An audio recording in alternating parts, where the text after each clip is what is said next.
नमस्कार दोस्तों, मैं जयप्रकाश आपका जेपी कनेक्ट में आपका स्वागत करता हूं। दोस्तों, आज हम पढ़ेंगे हेरिडिटी के बारे में कि हेरिडिटी क्या है। दोस्तों, as per definition, heredity the transmission of characters और traits from the parents to their offspring is called heredity.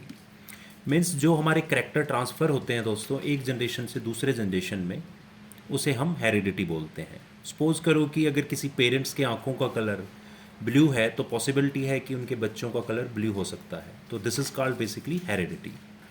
और हेरिडिटी के ऊपर जो स्टडी की दोस्तों, उनका नाम था ग्रेगर जॉन मेंडल। उनको फादर ऑफ इनहेरिटेंस भी बोला जाता है। दोस्तों, जो ग्रेगर जॉन मेंडल ने इनहेरिटेंस को प्रूव करने के लिए और उसके डिफरेंट लॉज इन्होंने दी हैं, उसके लिए इन्होंने एक प्लांट को सेलेक्ट किया, दैट इज़ पी। हिंदी में उसे मटर बोलते हैं। पी प्लांट को सिलेक्ट किया। उन्होंने जो फर्स्ट लॉ उन्होंने दिया मेंडल ने, that is known as law of segregation और लॉ ऑफ प्योरिटी। ये दोनों सेम लॉ हैं दोस्तों। इसको आज हम स्टडी करेंगे। मेंडल्स ने जो सबसे पहले फर्स्ट क्रॉस कराया, Mendel's first cross pure bread tall plant with pure डॉफ P plant. Mendel's ने क्या किया कि पी का एक टॉल प्लांट लिया, प्योर टॉल, और दूसरा एक ड्वार्फ छोटा पी प्लांट लिया और उसको आपस में इन्होंने क्रॉस कराया। और रिजल्ट क्या आया दोस्तों कि जो F1 जनरेशन आई, मतलब जो उनकी नेक्स्ट जनरेशन आई, वो सारे के सारे प्लांट जो आए वो सारे के सारे टॉल थे। हमें उसमें 4 रिजल्ट मिले, 4 के 4 जो प्लांट आए वो टॉल थे।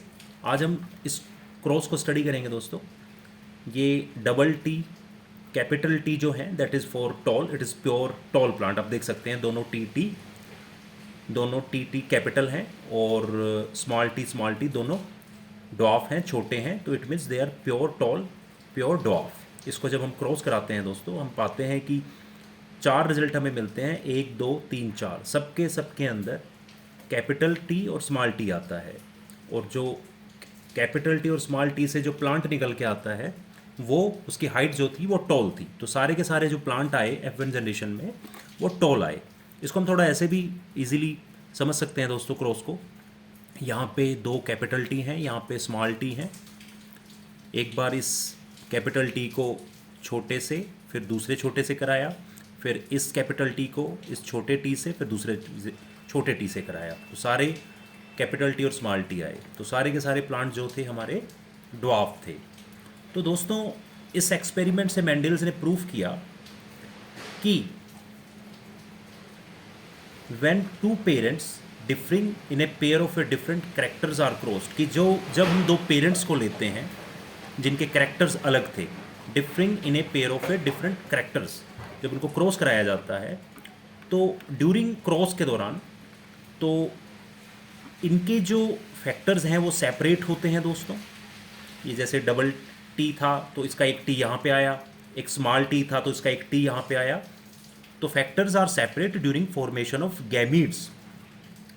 फिर जब ये सेपरेट होके गैमीड्स फॉर्मेशन करते हैं, तो ये जो फैक्टर्स हैं दोस्तों, टॉल का और ड्वार्फ का, ये आपस में मिक्स नहीं होते हैं।